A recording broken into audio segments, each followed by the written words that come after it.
Hello, so pi unau te ho. Nam pi kot kha bul ki ti part 2 chu anangai khom ki taw heti. Part 1 chu anangai lo lai hi le.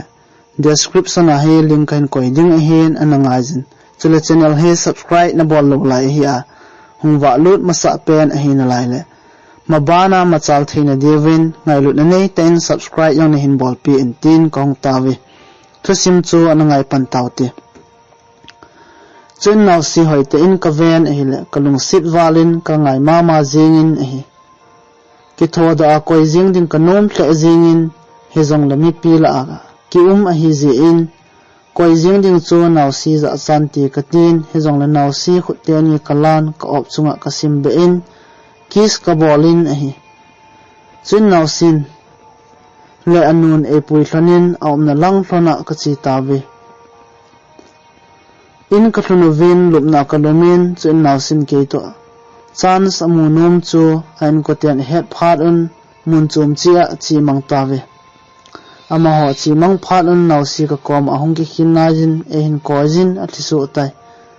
ka kom he o na gan thi wali heji chun nampi na to ngan lang num ten in sung sim ta heti 18 kenzong naw khongai heti nampi gal zona pun la ke khai sang nai pui kamel ma pa chunga phuba kala chai nai hi e katil naw sin ingong kojin kaza he o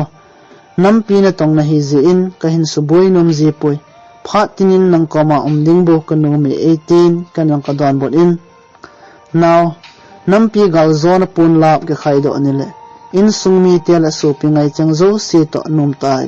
ikichen na thon kin thing man diu hi hezi chun lungmong ten umin katin el naw sin e don bot in he o ke hilam ni het lo ta ham ong 18 chun kanang ka don bot in hingi namel ki khial dan tun na bo su jong ango tan na samjong nangong chan aphata e masang sang chun vet num na umi naw katin hile naw sin he o ka ki pa e kong nunga che phat na kong ki sim pan a heji kasam ka ki hoi sawa ni si atui ha dona ka don jing phana ka bo su hung ki khial a heji aile ne he do hi le chun ning cha to na ki ngai ding aile ama chu koi ham atin e hin dongin chen kenzong hilaya naw te khat a heji ama yong tu chunga thidinga ko ma na chunga anul apa to ki thu a ina zen damu a heji ka tila akipa in kipa wale he o ning cha chunga chun atin chuta chun ning cha hong lut in e hele ke ni emu phat in akiphalamin kot bianga ading denin so in ken jong ka ko lut in e hel ama jong hong lut tan e chun ning chan kaza asin he o nong phat hinam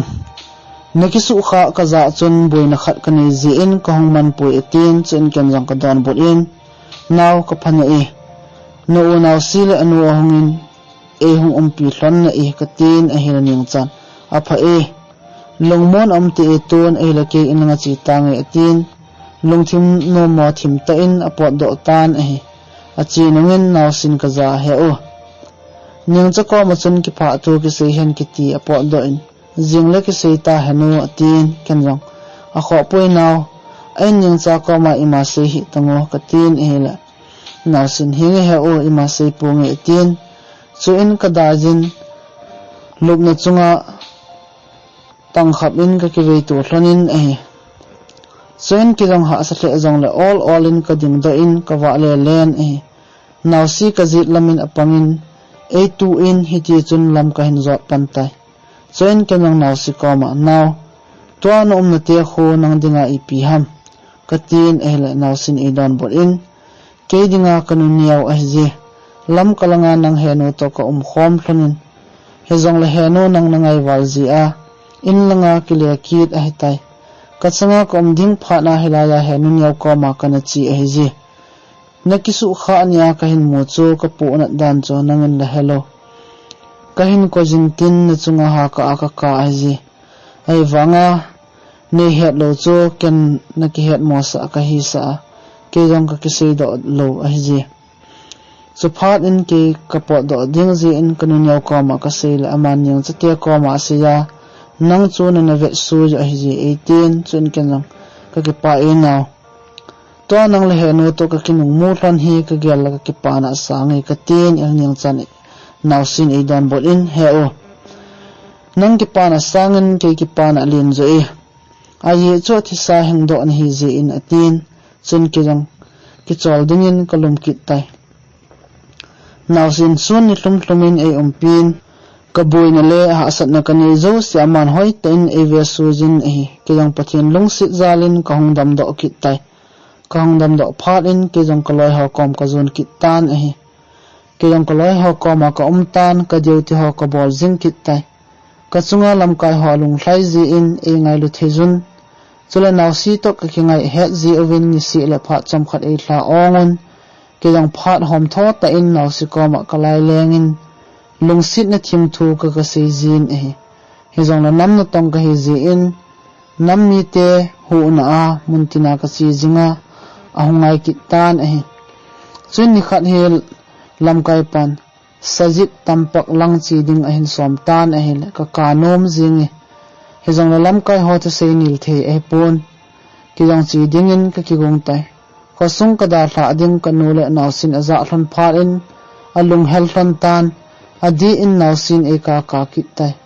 so phar in khat naw si ko ma ka chen ka ki holim pi tai ken jong naw si ko ma ka sen naw nam pi na tong dinga ki pedo ka hi ta ji in lam kai hon ei sol na a chi lo the kai pui he jong la nangin he nu hoi te in an ve tu ta o ka tin he naw sin he o ka thim na e he jong la na chi ma sangin nei ki chen pi o chutil lung mong dom in ka ti tin chun kanang ka don bol in naw na ko ma ka se sa he te lo ham nei nga jingin ni ko khat anom ta ilen khom thon ding a hi ka tin hel ei don bol kin in he o a hin e jong la gal muna sit na hin tu tala chun nang to hin kho kaman khom loading a hin nazi ka hi ve sa nan khat ve be hin kho nei man khom pi tango chutila nang ve jong la chun kalai gilga naw sen jala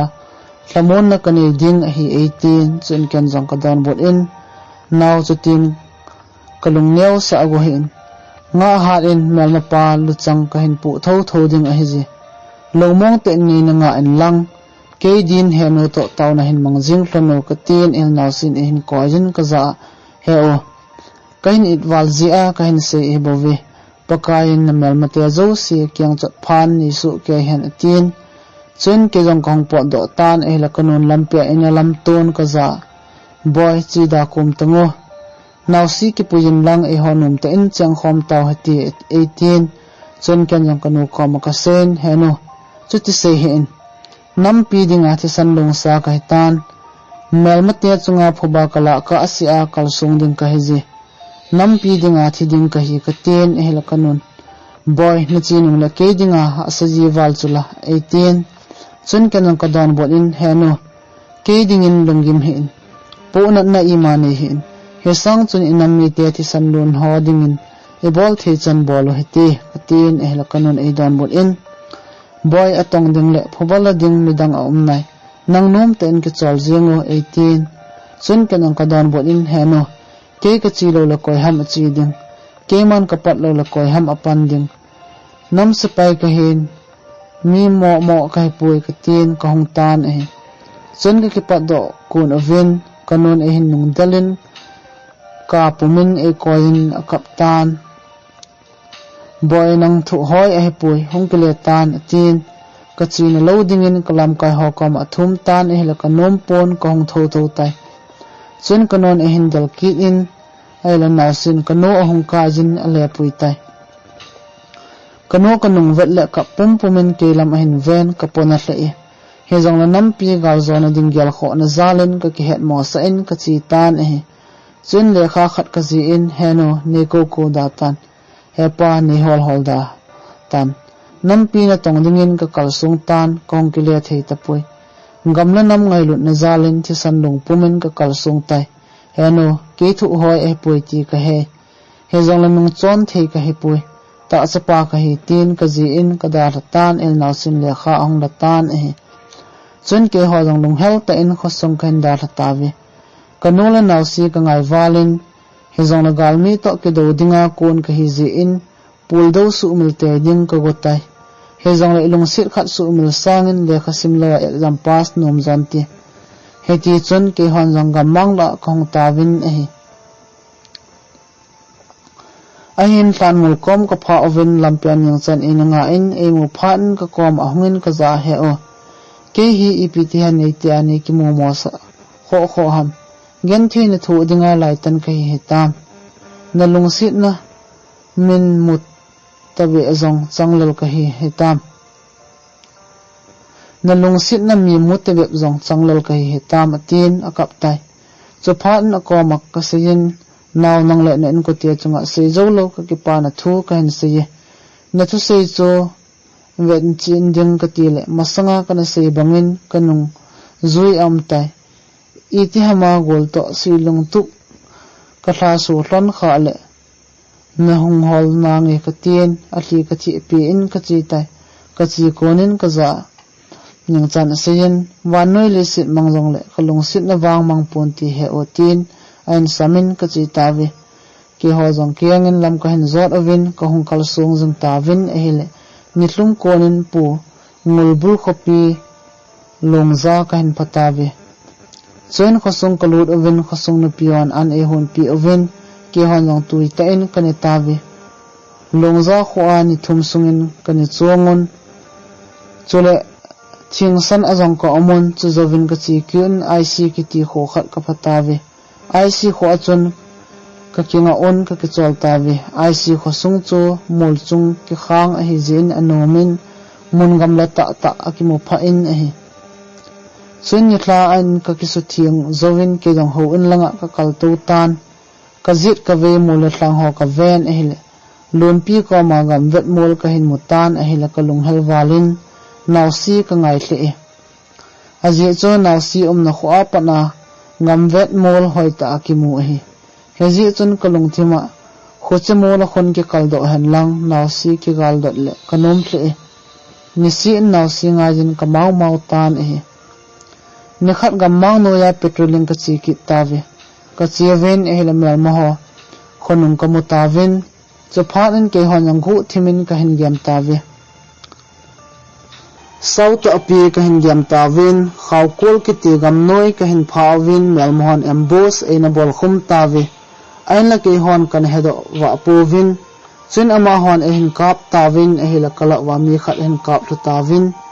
ke ho jang pan mun ka ki hom tawin melmo ka le thu tawi hiti chon pha sap pi ke kap tawin e hila ama ho jang azam tawin chin ke ho jang ka po do on galmun ka khul ule melma mi ni thilung ka movin chuin kadam ovin hol khulin ta khat sunga ani ta in ka hin vui tawi ke ho jong ka ki han hlo te javin melma ho ka in nung del tawi ke ho la mi khat athin adang si wang alim lovin kadam chi nawi melma ho wang mi ni athi aki phachinin adang jong mi tampi aki su kha om ding ta san awme chen ke ho jong mel mo ho ka hin del tawin ehile gun pang ka hin phatawin chua chun khonyau cha khat a omin he che khosunga chun mel mo ho apan satawi chu phat n khosung mi ho ka su boinom loji o chun ka kilewin gammang nojin ka pan sawin ong ki tol do diu ka nga tawi chen lamkai pan ehin ko khomon ka zawa nampi sapai hangsan pasal ho dunia hi aki cha ki thing na amovem tia challenge ehin bol tawin ehila ke honjong ta chapa ku ki chapa ki chat na kanei pove ka gamle kanam mi ti adingin ka hingjingove ke wang nung chon pongi ka tiwin ka ki han hlonaw thugul velin ka sekit on chen zan lajin khosung ka gam tawin ehile melmo khatlanin khosung ada tlawin azam do tawi chu pharin ke honjong kadel phe kit on chun kadel phawin ka ki kap ki tawi galmuna panwang ha nge ji aji chu thile hin ki ka ki ahin ilung gel jong sang ta phaman ji hi jong le hangsan ten galmi ki kap jingi chula ke hon kalung tup thupi pen chu ke ho hi nampi kot kha bula ding jing ka hi win nampi zalen na hong hlun na ding del jing ka hi we ni si le ki ying jing puma ki ahin ke ho dingin ki pa na ni jong asu thei ta pon in sungmi te le so pingai te zo se ding ngai to na zalin gan thei ta in ka pang jingun nam ngai lut na zalin galmuna chi teng zong le in ko te to thu kam khat be en zong ki ho man ji pon hi ti chon gamna nam ngai lut na zalin ti san long pumin gal ka sa jimun hi mel mo ka del tawin ehlemi them chabu om tawin ke hon jang abon wa tha chai ding ka tiu hi he di chon ka hendel jing laivin mel mo kemlin ta khat kain phatawi chu phan in kanung chon jebun mun khada pan mun ka kisim tawi chun mel mo hong po do tawin sepai zat wang atam hlewi meipum hoi ta ta chojun abang chempong he cha chojun gammang la hong tawi chun ka gel do khat chu kanam mi te chunga ti san su ama ho ahiu kahin hetan chu phat in kalai na waltan ban ka chai diu kalungin ahung umtai aye chu ma ho chu damsela ka thla da ole hui zat ham khat su mang diu mona be mi tampi en tha diu ka gin motan hi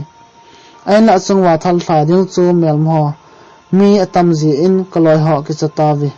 hi zong la kaloi ho ka til khowin ong ki zot ma so chu thal chang mela a chi ki so bangin ka thla tawi chen thal choi lawa hiam bo choi ho mi tampi thiwin ama ho zong ahong ki le thuun ka chuti ki kap tawi mel mate mi atamun thal hoi ta ta chojun hi zong le hang san ta ka kap tawi chutia ka kap jing lajun kalawa mi khat hong ki su khatan hi le kan zong ma chu ka boi pi tan kaloi dang hon mel mo ka thuun hi chen kan long ka jan thei dan danin ka hin zen tan hi le ka het lo wangin kanung hlona mel ma mi them khan hin gep hlon tai kaloi pan amu phat in lam thlanga e son plan ading do in ama ho chu akap tai apet pen ama yang mi thum akap li in he zong la chang hi ji chon mel mohon en kap khawin ai la ma zong athitai chen kaloi hon en dal lut on mel mo chu aban kap li tawi ke jong kaloi pan e sot thla na muna ka khul ka kisu kha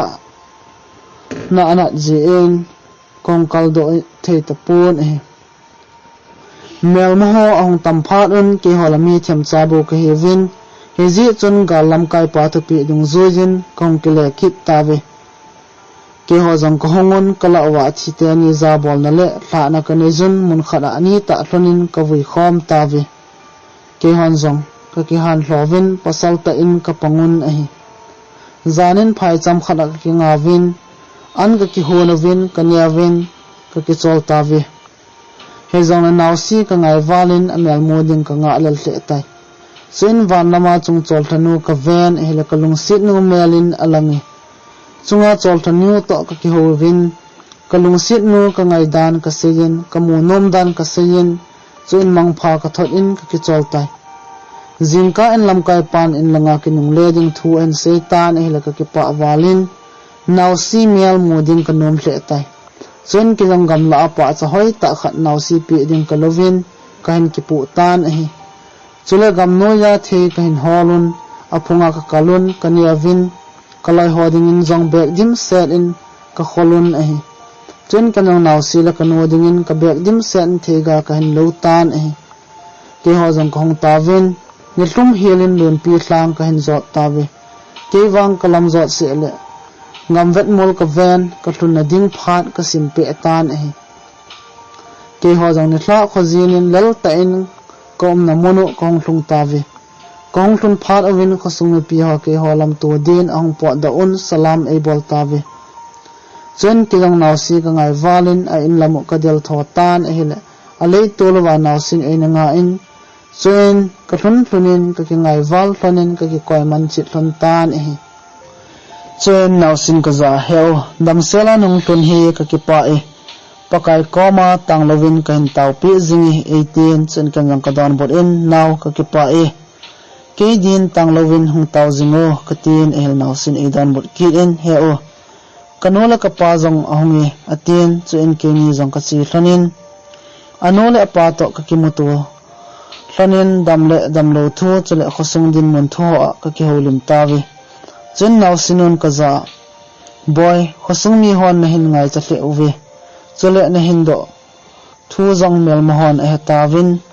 nang holin mel moh khosung ahung lut jingun nang ka sel do danin agyalun khosunga pasal ho ahung eng bolun egi zengawi hezi chun nalai ho to ahung te javu 18 chun kenjong hengi heno kalam kai pa ko mahan sena nge katin el naw sinon edon borin khosung mit pi te ka gan thi hle on kanam se pai ho mela kimukhalo hechmel mo hokin kabol simtawe kanam se pai hokin zo kabol nom ove tin ehile achu sei cho di ka sawalin ke jong ko omna lango ka zon tai kalam kai pa ko ma ka khosung din munu aboidan ka sei nom hle zengin he jong la galam kai ka hi lo zein kalunggel ka pado athipui sei ding chula kanom hle zengin ain la ke makin a hi lo zi chun ima ka sei nom pui ain la ka khosung mi te ding gelman kalunggim hle tan kalam kai pa masanga lunghimo khalo ka hin hechini kha chun kalam kai pon kaza minlal ipinati ham epi lungno mona nei ham ain tin elap kati zatan chun kanjong sar ka committee te mel moho kicha na ji alung lingwa jwa ke ibola lung monga kom theding ham katin elam kai pan eidon bot in nangai chat epi ham nalunggel epi ham hin se timo 18 kanjong kadon bot in sir ka committee gan thina ka vezo te pui hezi chun mi them khat ka kholangwa dingin ni soltawen ajuti lo le ka committee thogimna iti ka vet ngam ding ham katin elam kai pan chutia boy ahile mi them khat to na chi ta ai ding ham atin chutia ka kholangwa ka chi ding lam kai pa no phat in ka ki pa walin ki pa thu ka sei tai chen ki jong kanu ko ma ka chen thum dan ho ka het sa tan ahile ma ho jong ki pa un alung mong tawi kenong naw siza naw kele kaloi ho khosung kaga chut lut dio khosung lungmonga tiangule nang ho khong pui ding na hiwi katin ela nawsin ka ki pa wale he o kain ki son pin kain ngai sang hle atin chuta achun ka komaning cha hong hlai lut in chun ka khutiani achumin tisu pumin ka za he o khalwe be ki mu pi dinga jong geldo kham ka hi lo hetam na chi ding thu ka zan athi ka bangi ten el naw si jong lung no mo ta in apot do tai chuta chun ka za he o minute khat be jong le mun khat anei to khom pi tango nanga jin ka kap e he o 18 chun kan jong naw ka se hi ta lo ham na koma ne lung sit bangin kan jong ka hin lung sit ni he jong le ki mu tu masang thana naw si to anaki ngai ka hi hlanji in ka hin ko thei pui katien el ning chan he jong la pha chum khat be hin khone man khom pi o achu ti lo le ke ka chunga thi nan vai a hom ding ai tai 18 chen kan jong I ba lo ding ham eni thep mo ai pui lung sit in nom namuna ke le mai tan katil akap in ka chunga ki ngajin so ta hlisu in e ka ven ka lung se thle ajenge ahin la naw si to ki chiang dia kan ki te ta ji in ning cha lung sit hle jong leng ka ko thei ta pui so in ke le kloi ho jong si dingin ka ta win a hi gam he ka hi ji chon lam kai pan ke hola lam kai in e pan sa in chule ka chunga kalam kai pa lung hlai ji chon ka pan mun akal sa tan a hi chen ke jong kloi ho chunga ka hung tan a hi jingkho hong wa tan ke ho jong si dingin ka ta win naw sinon e hong taw pi un chu zovin ke ho jong kong ki pat do tawi kong tawin e le ke ho gam lang kain patawin kalung hel the zingin khosung mi ho mo ding kal nga lel the zingi ka kholo zaw ka hin pha win masanga mel mohon thadinga in puini zan chu ka gel do in thang tom om the zingi chen ke ho jong khosung kong lu tawin e hele ka khosung mi te kagin aki thong lo tan e hausapun e mu chun aki pa walin phat the e bu tai chen aman jong ke hodingin oi chalin ta khat athat e ke hon jong tuite en kanya win ka inwa ka pan satawi kanowang alenin hezi chun ka bonun ka tawi nitla en hobung lam kai ho hongon ke hodingin mai cham hong siamun e hi chen ke man ama ho jong ka lamonin azing ka mata in ka ki thowon mo le hlang ho ka ven Kanyau lai za kalai ho to thing noi te kana ke chek la yo ka gel da in lung hel nan ka dim tai ke jong kalai tor wa kem chunga chun ka tovin a hile masanga nausi to lung si thim thu kana lel hlon lai ka gel da in nausi ka ngai jin ka lung hel hle tai ka lung si na sangin to ka chen pi ding ka ti jong le gam sung thu le la nop lo lai ji chun hoi ta a hin kho kaman khom lo ding ka het ji in ka chen pi num kit pui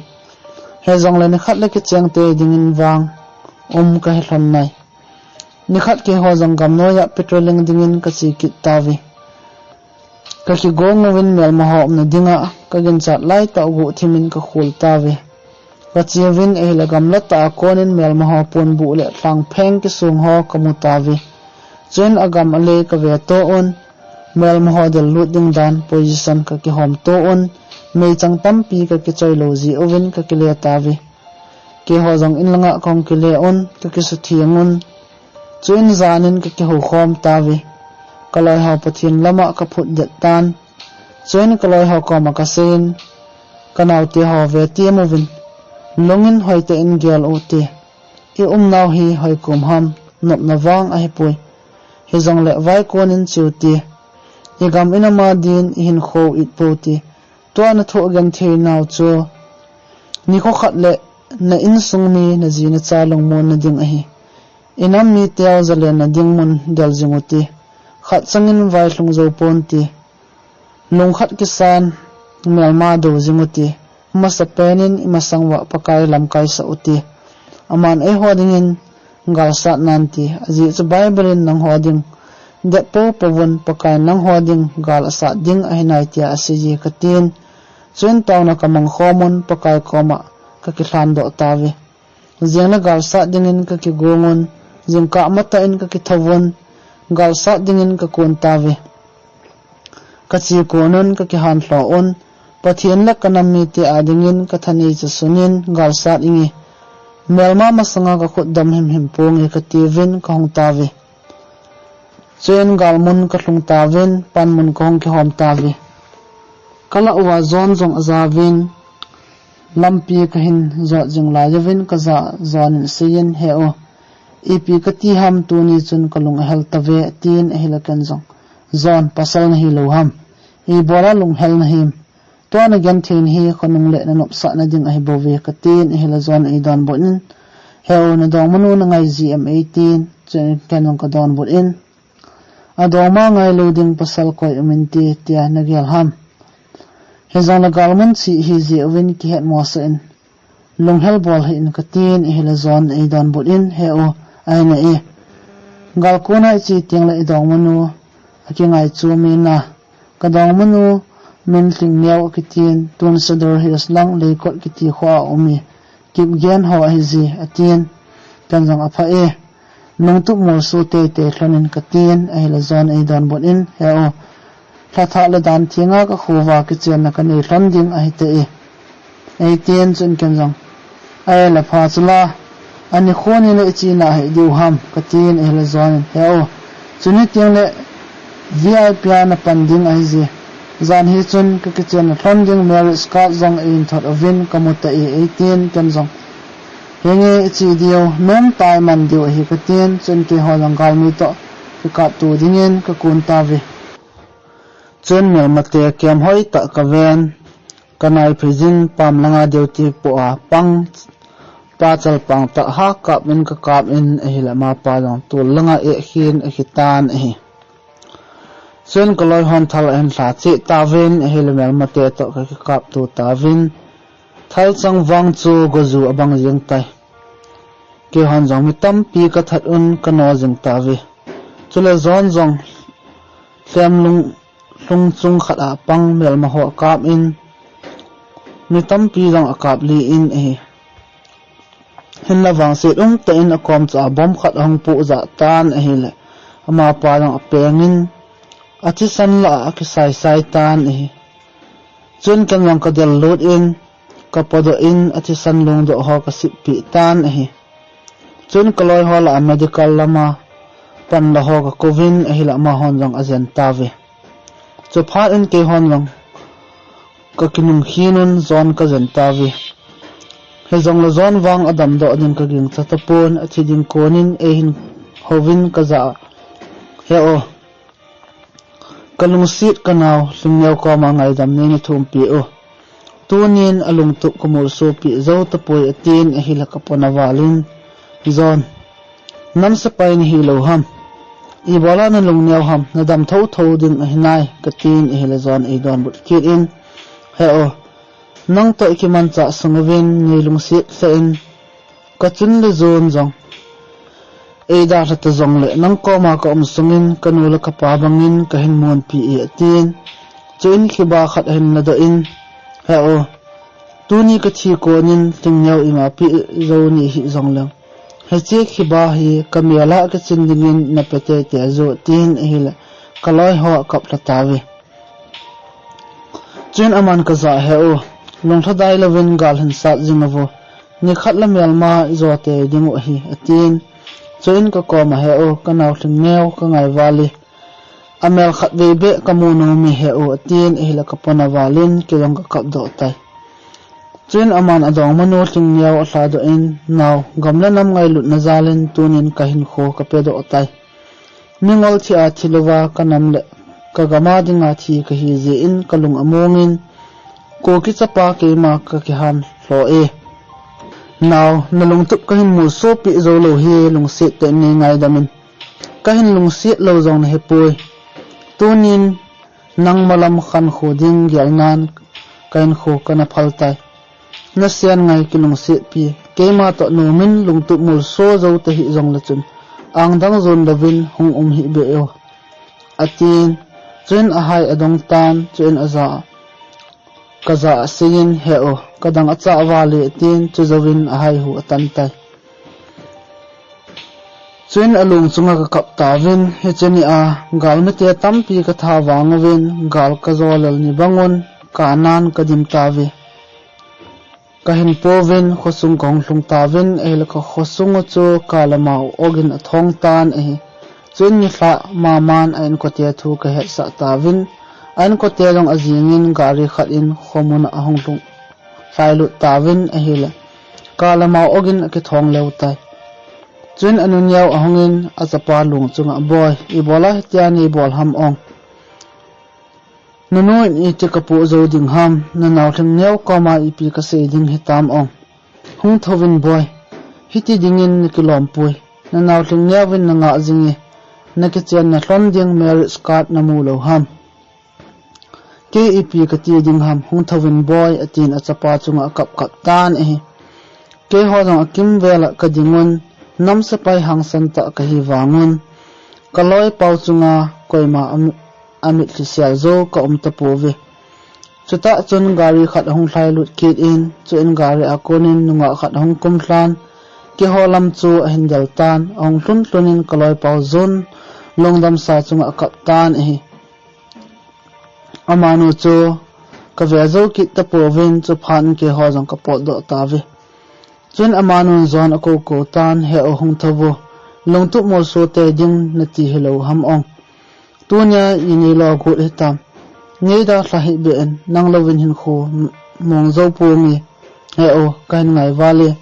ven hi chaka he ni ke chen na ding kar hello ham ta ipya commanding hitam na naw ke man ke chen thon na ding phat le ni kho ka nga jing hello ham ong he o atin along adong pa chunga ha kan kap tai amanu jong ha ka walin akap chetan kho helovin alum dan tai so pharin insung adam lut on khosung nupi phagem ajanun a umpi tawe ni kha an kaloi pa vai sa na program chom cha kani jun chun ke jong mi pi masanga kading do in ka holimin tunin kaloi ngai ta zonin ida tha na chungwa aloi ke hodin lunghem na su tai ama he mi phata ale gal hang mi hen melma masanga anung chon ngai pui nampi dingin hangsan ta in gal asat jingi aman tunia hin kho itta e hodinga pi do hi ka gel man tam ka san ama hinam pi sum pi khat hi tin ka phung do e ka tin chen koloi pa tha nan ka seyin pasal nam sapai hang san ta zon longmong ta in pa kom zon tan nanam sapai hodingin hung ta wen lang ki hon zong tunia na chi san lon hi mo in umsa po vingi katin chuin kaloi pau thla do nakin kamangun a hi lung hel hle zingi chuin ke hol zong nunga nu ko ma ka chen vin a hi le aman e hin mo chun a su in kan yong ka do aza ka sein now no zonin nang ko ma dingin thu tampi asiye chule he chi ki ba hi amela na ki chindinga na hin pi a ye ka tile akila in ati so in chuin kaza asin he o kanam se pai nang ho ka hin ngai sang win ka hin za bol ove nang ho ji a lung mong ka hi win tunin ko uz tin boy zone na da thlat zong lo lung hem he ovin e gamle in ama dingin hangsan te in hong pangovin chule lung si te in ko lin boy chi san lon mo in hin koi hi ovu 18 chun kan ka don bot in now no lin boy zalin ko lung thimu pa chon niama niam thlajing chu tun han san na kanai tawi gal hat ta mi hin apamai se azingi nang jong lung mong te in hin khomang ta o katin hile thingnyawin e don bot in he o ko lin boy zule sa athi a hilabo kiponan tin apul pi do hi ta he zong la ma nam pi adinga chi san phal a hi ji in ka kisun pin kalung amungi ama tabang pasal hang san nam na tong ding a ki holi tin atu se ho cho gil ka sa hle in a hi ama tabang nam nunga tamle pathe ading a hi chuin ama hon jong zon lungdam sa in nga patawi zonin eda tha phanun kalung hel chi tan chom khat a ki ho zo sang lovin ka ki tung tawin a hi ngam noiza mel ma ho to ka ki kap to le sapai mi khat ka chiu chu nausi la kanun azdo tan a hi le koi thi a hi jam tin alung hlon azin tai ngam sunga thule la nop lo lai ji chon kanula nausi ka ko nai pon a hi ji chon amanin jong ka chunga thil si khat to hlung hin tin hi chu ji a chu e hin ko thei hlon lo hi tan ti tin agel hlonin amani jong alung no mo hlon lo phat in kahin ko ding nga do zo talovin in lang en zon hlon tai ke ho jong nung hem ta in hin kho kamang tawin chula kalai pau zon za bolnan kalei tol wa mei ka ti kong tawin hi chun ka bona win ka dil su chi ovin pathin hinga tawna kamangun keima hola keima pa hinga ka thlan do ovin a hi chun kalai ho ka til khowin tunia nampia dinga yan thei thu pasal gal hang ho na het dingo chu a hele na longin hoi ta in galovin naw hi hoi ko mun ham nop na wang punti gan thein le kanan na nung zui jingin ti ha sat na tampi chule engai chang to ki khen na kol ni su nan ti hi jong la pui tu pathin dong jinguti tua na gan theinaw sumila ki pa na jing kho wa ding a hetai igam la inama dingin lung khat ki san pang khomoti nawte ho tuni sangkai ding a hitai hiji chon ki pantauti vai gei poti inam gen theina su tlam dingin lingla khaw tam jong le kal song jinguti katin chen ka pumin van lam ka sangin pakai hin ven kan kho he su bang volin lungap ni ding bejin dal chung tu ve bang be ka hi ve kanam mi te dingin ki pana jing kho hin wa sa lojin ka gen the wal ta ve mi te bon no ma zalen tawa kanam mi te ipt ahita dam pakai katin mi thilung chut in ka kaptan hi chu phat in kanaw te ho jong alungu asu tho tan chuin ama ho jong pakhat ta in kanam le ka gama dia chi san lung ding mong ka hi ti win chun te hon jong ki han lo nan thu gol khat ka se ki tawe chun ke ho jong gam konin ka chi ki tawe ke ho jong khomola ka kalto tawin masanga mel moho namun ka ga ve tawe ka hlun novin mel moho an ta povin abon vin an po do tawe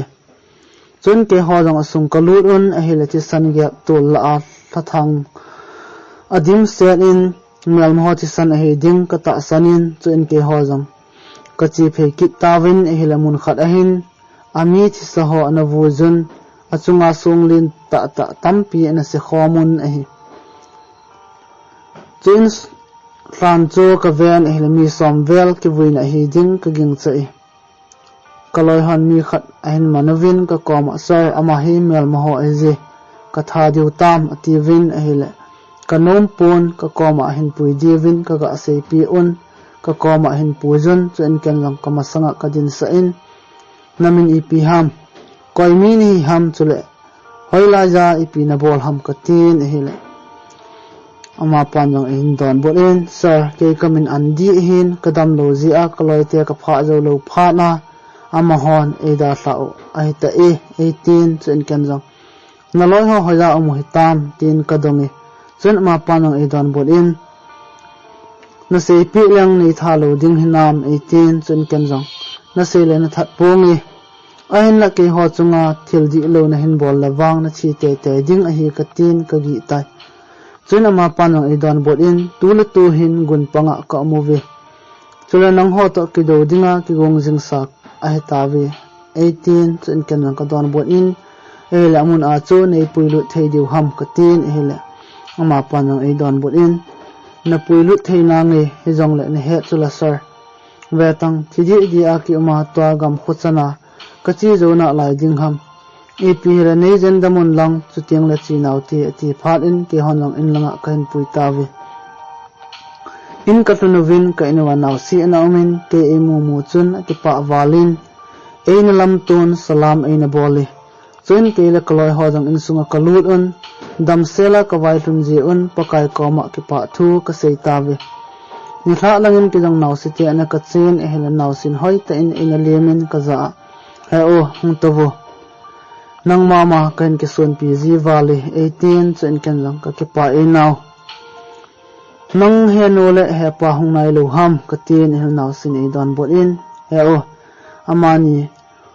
hung all hung flonin te aji chu he pa to le tham tam pi ani ja chule ks olanga jong pan mun atu le tu lai thuboi ho sut tham dinga sai jing a ji 18 chen kan jang ka don bol in ai la nang koi to nong khom ding nom khom ding ong ka tin hel nau sin he o ti pi to ki khom hi ta tia hung to in hel kan jang kalung sit walin ka jiding nu chahi kam thim ji tabe o ka tin hel nau sin he o kinota azol hung te lang nei dei moding a hi ji tin anu jin chen kan ka don bol in na te le achum ki hol ta ka til a hung nu in a khut in a hin von chen ka za sein he o na hin da sa po le ka tha se ding a hi ji 18 chen kan ka don bol in naw kan tot nai bo ve ka tin ka tlem lung mong na in a hi chen kan jang naw he no to khom thon lang an wang ki ho ko man hung ne ji thon ding a hi ji ka tin chen naw si la ka nu khom thon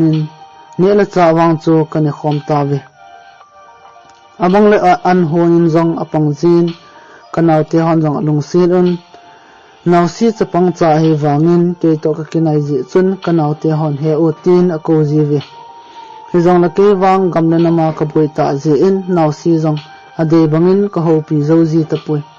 chu phat in khat ve naw sin ka ko ma he o ki chang ta he te phat si in no min hin khomang khom thon hi jong la hen na ji ka hi mi zo sin hele ka no mi 18 chen kan ka don bol in now ibola hi banga hi kinon him phat le ni kho hung chal ding dan hung chal lo ding dan na ka tin el naw sin e don bol in he o ai nai he jong la mi dang hon na ji ka hi het ding kal ka nga le chu jong la he no jong atha sam tan la kang lo be in ke man ka pi no mi 18 chen kan ka don bol in tu le ton ke cheng jong la hen ke man na hin pi zo ponge he ji chun gam sunga thule la hung nop dom phat le thopi ta ke chen na ini ding a hi ka tin hel naw sin he o ge sang wal to loading hamo 18 kan ka don bol in ge sang pon ti nammi te zalen na ding ni kho anai tai ka tin naw si ka hlem nung mong na in a hi azingin kamimat pau to gam konin ka chi ki tawin a hil sei namuna mel mo anam to povin ke ho jong kong ke le tawi ma pa jong adam phat in an ko tiaw ka kovin ai la ma ho jong hongun ti pa ta in ahong ki pui tawi chule ma pan ka ko ma sar ni khatla ni lung sit zala kan ki tho ding na ji tin chin ma ho jong chi tawi thakhat zovin lamkai pan ka bonavin headquarter langa din e ko tave chuphat in lunghal tle jong lang chi lo thei ka hitapon kaloi ho to chi dingin ka ki pat do tave chen naw sin kanung a hin zui tan hele kan jang ama koma naw ge sang punti ananga ha no kong kle ting le ki chen ding ai tai van nampi dinga ki pan jing kho wa ding ai tai ka tin hel naw sin e don bot in he o hin ngai the jong leng nampi na tong na hi je in kal sung lo thei na hi pon he jong le na na chana nang na hi na loi te zo si pathianin na pi jing hen 18 chen kan yang ka don bot in naw nangin jong he no pati chan na pi jing ta o ka tin naw si la kanu ka hen vai tha in kiam lang zon dingin kong ki pat do tawe ke ho jong azingin ka hlung tawin e la ka kiam kanung mu chun training ka bol la yo ka gyal da in kalung health in e kiam ka hlun vin ke ho jong ka kis thingun an kanya vin ni tla an ki khop khom na khat kanei tawe chun ki khop pat ovin kalam kai pa hong ding do in ke ho koma nampi ko kha bula ding jing hi ve nampi dinga chi sannai san phal do a galmi hinsat zo se na bonun kazana salam kahin bolove nang ho han san na zalin tun igam le sit le inamni te tampi hu do in am tave in sungmi ngai chang to ke khana galmun zon gol thang that nang ho dingin tawna kahin ni jingove chule e hola ki sun pi ta la gal hang crossby jang achunga ka ke pana ka se zo pui tunya hi ama promotion in a video hi atin chun mi pi masanga e hin ko do in e le ke jong ka chin azanan salam ka boltan e chen lamkai panche bai e bolin organization sunga lamkai khat ai tai tin aphung do tan e chen lamkai pan mi pi masanga thu se na phat e pin kan jong ka sin tunya hi chana lolin na e hin pi hi pathin chule kaloi ka pai ho zal e hi chule lolin na thugu hi ama sapenin ka chunnu tawna le kanaw naw si tawna zal a hi ti ka seino mi haji chun amani chunga ka kipana thu ka phongi gan thi ta anam pi dinga gal hin sa tawin in sungmi le ingai cheng ho da hlan nam pi adingin ikal songon dang cha le kil thu in hin kho hin mangon chule nam pi adinga hin kho na pe do a adi a zon chunga ka kipana ka se zo pui tun ama tapon e ho khonung ding galman aman ai ta hin kho na pero otai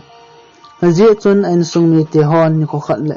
ti chol do na amu te diu a hi tun jong kaloi ka pai ka naw te ko ma ka sei nom chu hele tuai thu hi e ho thu hoi a hi pui he jong la gal zon a pun lap ong ke khai do a nampi thalim noiza ki mu to diu ki ne ma gal sat jing hi ve haji chun lungnyaw lawa gal sat diu tunya na gan thei naw chu khonunga na zina cha na in sungmi te nopsa na ding a hi ama wang tua gan thei thu nom lo din a chan diu a hlomi ta chapa ko ki chapa hang san tai pan diu hi katin trin ke ho jong ka ke thado tawe kalam kai pan achumin e ko da in hoiten e holim pin e til kho tan hi he ti chun som khat kem sunga kom tawe alam kai lang ka hintu phat in miem hinan wang ka ol te tai he jong la kanu ja ho to ki ngai lu ta le ki hom tho ta in ka mu ngalovin ka naw te bangin ka wop jinge thakhat thing set ko zawon gamsung thule la aboin aging jing na la jin he ji chun ni khat jong he kalam kai pan naw te ho mi som ahleng do on azawa sin khula veng veng tup din sultan hi ain la ma ho num povin lam kai pa za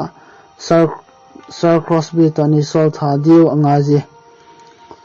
aji chama zalin ke ho kalung mongon katha sampet ozong le etil khawun ke ho dia lalpet lai ta a tuiwat zen ekitun pi tabang a heji aji chun ama to ke hlona ovingi ati vin chuphat in lam kai pan mun chuma eko da in kaza epitin gyal em naw te ho to se chu 18 kanjong sar chu tia naw tion e ngai chat thia ke zala lungmon na ne thirule awal epi ke seding ham awang pha ka kisim jing ta loading ham katin elam kai pon ahile nangin ke thon pi jing kit ona 18 ken zong henge khlon pi mai tangi keman paten hin til khona wingi katin lam kai pun apa hangsan ta in igam enama din hungpang jingu atin chu in anaw te ho koma aga seitan ela ma ho jang akipa awalovin chun ke ho jang chi dingin kom tawi naw te ho mi som to heng si ki ti kho kha zon dingin ka hong tawi ni thum tlin nin ka tlung tawin ela khosung mi han ena lemovin ne la cha sil la chan ding engai tu pi un chuin zanin khosunga vi ho to ki hovun khosung din mun thule la aven tu ding dan ka sei khomun zan asot phat in ke ho jong ki chol tawin jingla gam su holding in ka tawi jingka ni su hoi ta melmon ahung tan ele ke ho jong gam kon dingin ka chi tawi lalwang tle aji chu agam ale he ka povin ke ho jong melmo nung ka hin zui tawi chuin chanu gu thimin ka hin mel chi ovin ka hong kile tawi kong kile lamovin hokoma nunga phabe thing anatanuvin ke honjong komowa kachi tawi ke jong kadang acha valin nunga khan tui apon chun kenang koma naw nung sit tin na tui tham khat nei don sa ta di o katin hel nunga nun jong hengi he o don in atin chun kenang ka kala en ka don ta chun amanun hoiten even ke man jong naw namin ipi ham katil ama ahong kaptan chu phatin kalung dongin aza anaw ibola na kaham ipi buina nei ham katin hel nunga nun heo ni het lo ham ong kamin thingneu a ji masanga ahin kho na tu do pa chu ka dong ma pa a ji ti phat in kong khang hut in kalung sit le jingi join ka tlemin naw lungkham hi in pakai nang dingin na lampi hin sim tho nan ti katin hela thingnewin heo nang homel kamula kalung amongin kalung aheli kaulin boy ka gyalde na damdam mo hinam 18 kamlang ka don bot in pathian lung sit in kadam nam nawe nang la jin nge lo lai ham katin il ching nyawan heo jinai ding wang kanum tapoi kadong ma pa bon kimil lo la za 18 chun kanjang ka don bot in he jong la no ulin boy jinai te dinga na vai tha e katin achi ko na lin boy na chu sei zo si ka sei pi tai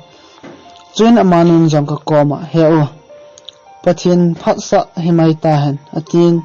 chuin ka bonun khosung ka hin zon tawe chule thingnewen jong ni si in ekithopi jingun van sop an honin ahung pangjingi hiti chun loi phata kong tawe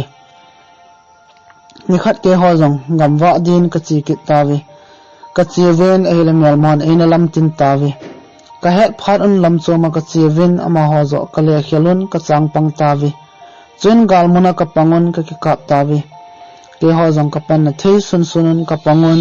thi san nai san long pumin ka pang tawe melmate wang atamovin honling set a heavy ain la ke homi sambo ka hevin mi khat khosunga ka hinda thlao hi he jong la gamla na ma din hangsan ta in ka pangun ele ke hon jong ka hin no tawe chuta chun ha kap an ka kap tawin ele mel mon in kap khatan in kap kha phat un ka thang hong tom che in ka ki pan kit in mel mo lang chu mo kap in ka kap jeng tai ka thal kap chu atom penami sombe thi ding ka ta sanin ka ki ha su kha phat in kaloi hon e ma tho un chun ka thal e la pi tawi kanaw te la gin neu ke te pan e ho sin heo hangol to na kilo te gamlanam ngai lu ding ai nai he jong la hin kho jong poimo hi ji tun thi tala chun na naw te ke hon koi ka building hitam atin chun kanang ka don bot en naw te ho kalung nat wal ji a hi ji ni he thimovin katila kanaw te ho long alung hangovin ka koma tu kal ke ho to gal konan hong ta lo ding ina na zo na umji ding a hitai 80 vin thisana ka halon phatin amahon jong khosunga hin nung po ovin e jantawe chule thingnewin hoite en e janin ka kisu kha na chunga khosung mi ten e hungve un chutia gamsung thule la a ka bui la jun ni khat ka koma naw te khat hongin ka za sar mi khat na holin e hung ka sa hi atin e hung ko sa hi atin ken yang koi ham ta ka ga chila ning cha na hin akom ka thlunin ning chaza naw hilaga ipin hong bol ham tia ka do la ka kom a hong najin he o lungsit lama wang nei lo ki ti hi a adan het ta M18 chun kan ka don bot in ha salo ding koi ding ham hezong na ko ma ka sei ta chulem ki in sung mi te phat sa na zala naw si to ki chang dinga hlon ka hitai ka tin e hel ning chan ei don bot in ha san lom lome na chu sei cha chuti jong le chom khat hin lai pu do khom heti atien phat so ta ka to khom thlonin e chuin ni tla konin ading do in ka za he o dam sel heti na lung de to lung tup hin mur so tan ki jong lai dang leng tangi a hin la ka hin khon na hin mil zo pongi aje chu ka chun le zo de lam na hi atien a hila ka lung asin ka thi su tai ngai hle jong leng lai dang leng the ka hi ta lo ji in hi chini chun ning cha to ka ki khen thon tan e in langa ka ki su kha tu a ki thang tan e naw si la ka nu an lungim hle hlon tai chu phar in amani jong ahong hlonin ni thla khojin konin ahong hlung hlon tan e lup na chunga kana lup pet lai ta in naw si ahong lut in e mu chun e kozin akap tai chun ama ka koma asin he o nagan thina ka ve zo pui hi ji a chu nang to ki khen lo dinga hong kai tai atin e la ka ki pa walin naw nung tu imur su na dinga jingle nam pi ga zon pon lap ka khai sang ding a tai ka tin e naw sin he o ka ki pa wale ke man kom pi ji ding gan thina thu ta pona ti atien chun in sunga kanole naw sinule pa hong lut tlanin ke ni e mu hlon phat win a ke het mo sa win a pot do ki tawe chun naw sin ka koma he o in sung mi te zo si e ni ki chen na ding kina hong o hetai atin e la ka ki pa walin chun in sung mi te la khasung mi te to ka ki ho khomon zinga ke la naw si ki chen na ding program ka mo gon tawe azingin khosung mi hon hol in sawin kalung tu ta in apan ji uchun alo limun ahi so in nga gol thang hon decoration jong abolon hiti chun ke ni ki chen na program ka nei tawe asa khidingin ginyaw la tingyaw ka mangon heti chun lo thing ta in ki chen na kin thiang ka mang tawe chule gin chat pha lo be in ginyaw la tingyaw jong hong ki ngai do hlonin a ki chang hlon tai azingin kloi tia zo si achievin mel ma kem aga bulu un mitam pi a hin that un kem jong a hal ta tawe heti chun nam pi na ka to na konin ti san nai san pumin ka pangin nam pi ga zo na pun lap ka khai sang tawe chule ka zinei zo thakhat zovin ning chan ka koma le kha khat a hin thon in ka za he o chun le zo phat sa zalan ke jong ka kyang ni jin tun lungmung ta in ka amove hongdam selven lang wang phawen kain khon hin mil zo him pongi atin ning cha to ki ngai sa ka hi zin azini ka za chon ka thisu tan a hi thu sim jong chu hiti chon ahong ki chai tai lunglut ta abula ko na hin ngai chai zo si chunga ki pa thu ka seyin chole avelin hi chi channel thu sim hong ki po so na mu jing thina din subscribe hin bolen lang notification bell lang chu all in hin koi pi in ya jong ka kan team kit nei vi naw mun tinin dam sel taw hete ka ki pa